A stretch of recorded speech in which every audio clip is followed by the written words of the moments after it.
gawa tayong transit reading. So, this is for May 30, 2026. So, sa May 30, 2026, meron tayong Mercury in Gemini, Sextile, Chiron, and Aries. So, kung meron ka ng following zodiac signs na to sa Big Six mo, Gemini, Aries, Libra, Cancer, kinig ka.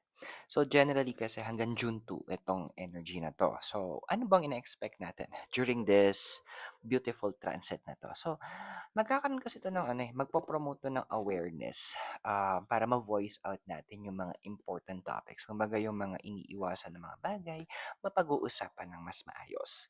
Now, opportunity din 'to para mahanap natin yung paano natin i-express kasi minsan yun yung kulang, eh. We cannot find the words para masabi natin kung ano ba talaga yung experiences natin o yung nararamdaman natin o yung ideas natin. So, this is a opportunity for that.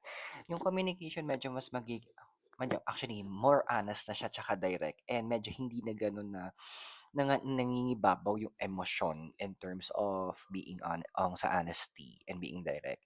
And andun na mas madali na mas maintindihan na yung emotions at pinanggagalingan ng bawat isa.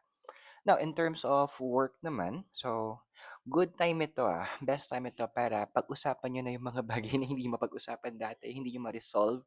So, this is a good time to do that para maka-obtain kayo ng mga feedback, advices, tsaka yung mga misunderstandings regarding sa mga bagay-bagay. Mas madali siyang mare-resolve kapag sa pag-uusap during this time. So, hanggang June 2 yung effect nito ha.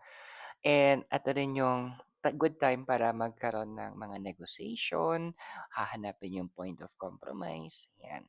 Now, in terms of relationships naman, so medyo mas magkakaroon ng opportunity na mas maging more honest kung ano ba yung mga importante. So, yung mga bagay na tinatago nyo sa bawat isa, hindi nyo masabi, this is a good time para pag-usapan nyo na siya. Kasi, yung communication energy is very good.